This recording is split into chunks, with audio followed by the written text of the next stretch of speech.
If you have an old 401k from a past job and you have no idea what to do with it, this video is being made specifically for you. In this video, we're going to cover your 5 primary options with an old 401k plan. We're going to go over at a high level the pros and cons of each option so you're educated, and then make sure that you stick around to the end because we're going to cover what is the best option specifically for you with your old 401k, 403b, or past employer's retirement plan. So jumping into option number 1. Option number 1 is if you have a new 401k through a new employer, you can do what's called a rollover or transfer from the old 401k to the new 401k. In terms of pros of option number 1, one of the biggest pros of this option is simply convenience. Some people like the idea of just having everything under one roof. It's easier to stay on top of, it's easier to manage, there's only one login, and it can help you just continue to be consistent with building for your retirement. So convenience is really the primary pro of option number 1. Another thing to consider that some people like the ability to do with option number 1 is the ability to potentially take out a loan from your 401k plan that you're currently active with. You can't take loans typically from old 401k plans that you're no longer actively employed through the employer that sponsors it, but with the current employer, that may be an option. Now, it may not always be the best idea, but there are some people that use loans from a 401k, for example, for a first-time home purchase and things of that nature. So one thing to consider there. Also, with 401ks, one thing that makes them unique is they usually have much higher levels of protection from creditors compared to other types of retirement accounts that we'll talk about in our video today. And then lastly, with 401ks in general, these are one of the most hands-off types of retirement accounts because they're typically pretty automated. The money goes into them straight from your salary bi-weekly or however often you get paid.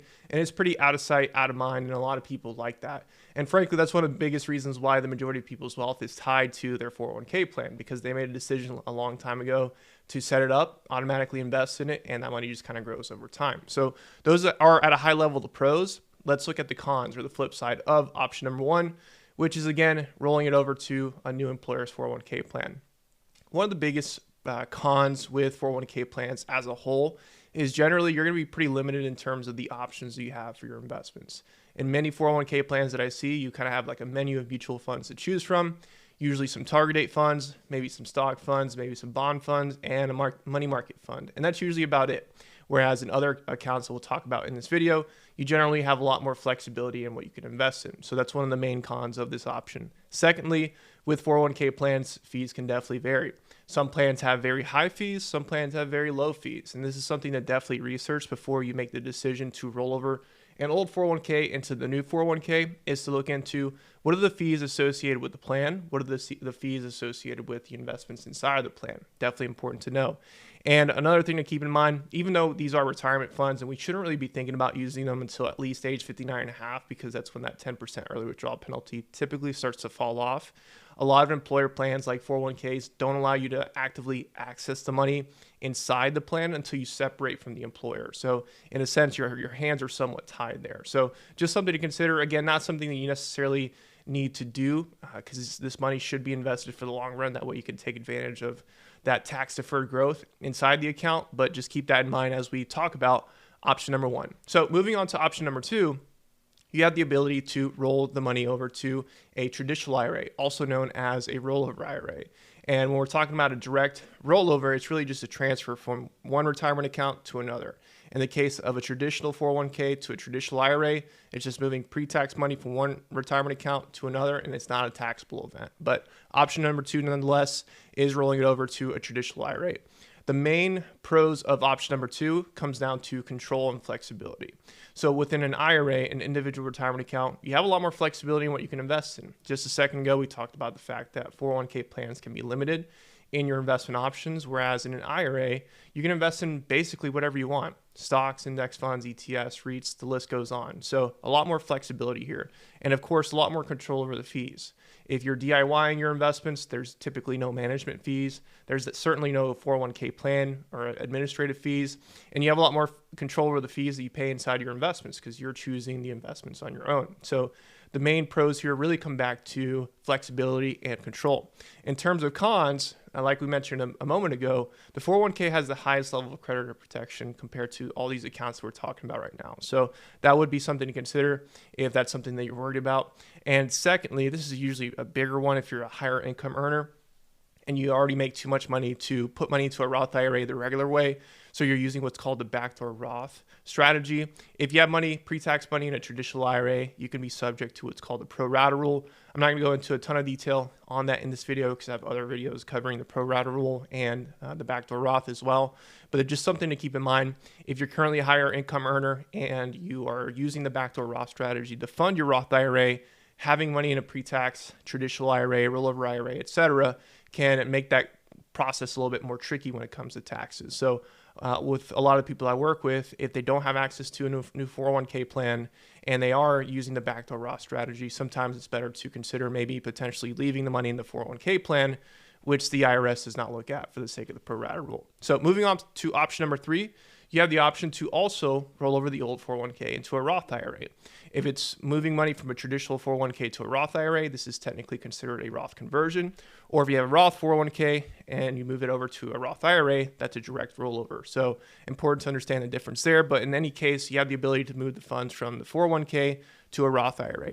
In terms of pros, of course, the main benefit of a Roth IRA is the fact that not only can the money inside the account can grow without being taxed, the money can also be withdrawn completely tax-free on the back end when you meet the requirements at retirement, which is, of course, the biggest benefits of Roth IRA as a whole. And that's why you hear so many people talk about them. So the tax-free investment growth and the tax-free withdrawals on that investment growth is really the two biggest pros of this option. And of course, similar to the traditional IRA, you have a lot more control, flexibility, and freedom over both the investment options in the Roth IRA and also the fees that you pay inside this account. Now, in terms of cons, one of the biggest ones here is really important to understand.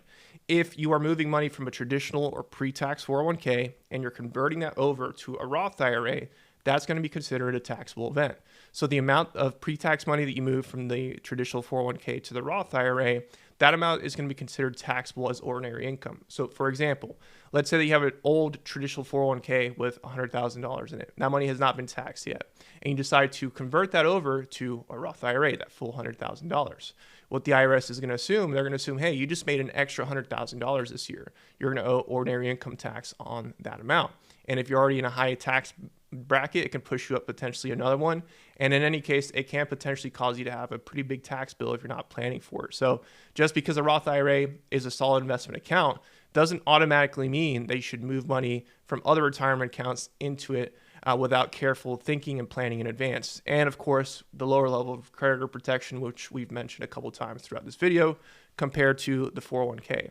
Option number 4 is to simply leave it where it is. This is kind of like the punt option in football, where you don't necessarily have a plan for what you're going to do with the money, for the time being at least, and you're just going to kind of leave it in the account for the time being. So in terms of option number 4, there are some pros. Number 1, it does give you some time to kind of think about it. I know there's all these different options that we're talking about. There's these different pros and cons. It might take you a second to really wrap your mind around what's best for you. So it can buy you some time. And like we talked about, there are some reasons to leave the money in the old 401k. One of those being if in the new 401k, the fees are super high or you just don't like the investment options, the old 401k seems to be better in both of those departments. It could be a reason to keep the money in the old 401k. And like we talked about a second ago, if you are a higher income earner and you're using that backdoor Roth IRA strategy and you don't have a new 401k to roll over the old 401k into, it could be a reason to leave the funds in the old 401k. Now, in terms of cons, some really important things to consider here. Fees can actually go up in the 401k after you separate from the employer. So in a lot of cases, the employer kind of helps pay part of the fees of the plan while you're still actively employed with the company that sponsors the 401k, basically the company that you're working for. But usually it's not uncommon that once you leave that company, you're left footing the entire bill for the plan administration fees and plan fees and things of that nature. So that's one thing to think about if you are thinking about leaving it where it is for the time being. And then secondly, I think this is even more important.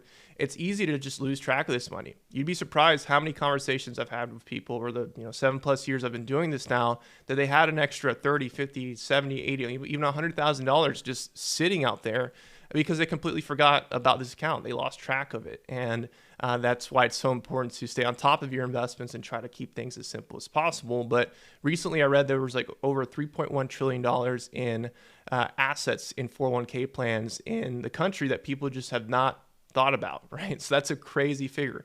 And you might be sitting here watching this, and part of that $3.1 million is yours. So it's really important to understand where your money is and to take control of it.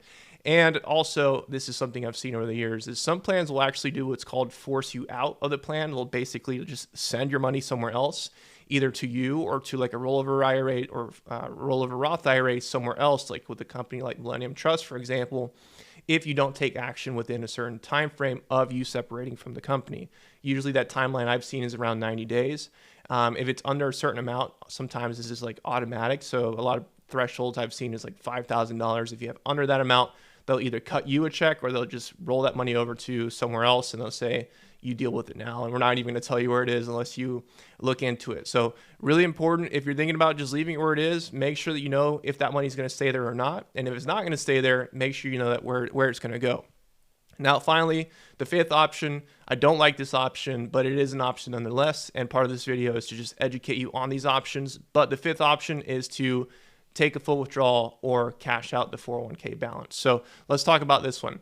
Really, the only potential pro of this option is the fact that you can access some of the money in the 401k immediately. Now, why am I saying some? Well, keep in mind, we'll talk about this here in the next slide, but when you are taking money out of the 401k before age 59 and a half, not only are taxes potentially going to apply, there's also a 10% penalty that you can have to pay on that money because you're pulling it out before age 59 and a half. So that could be anywhere from a 30 to 40% haircut on the money. So just simple math, if you're pulling out $100,000 and the percentage that you're losing on that is anywhere from 30 to 40%, you're really only netting anywhere between $60,000 to $70,000, not that full $100,000 that you see when you log into the account. So even though it may give you access to some of the funds initially, there are definitely some cons. And again, I think this is probably the worst option on the list. And I highly do not recommend it unless it's like a do or die situation. There's no other options that you have on the table. But like I mentioned, ordinary income tax can apply on the withdrawal, especially if you're pulling out pre-tax money in a traditional 401k that has not been taxed yet. There's that 10% early withdrawal penalty. So remember, it's not just the taxes, it's taxes on top of a penalty. So really important to keep that in mind.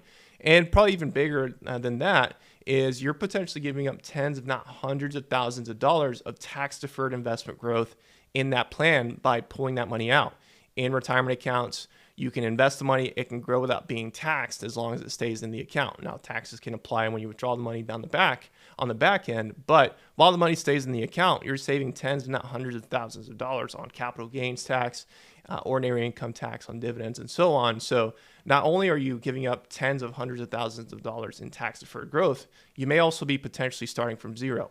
And it's sometimes really hard to come back from that. So option number 5, try to avoid it at all costs if possible, because the cons are usually much, much more heavy than the pros. So that leads us to the question, which option is best? We've gone over these 5 different options in some detail, and we understand at a high level some of the pros and cons. Is there one option that's always better than the other? And the answer is no. The answer is depends. Like with most things in your investments and your personal finances, the best option is the one that best matches your specific tax picture, your personal preferences, and your financial goals. So there's tons of reasons to go with one option over the other.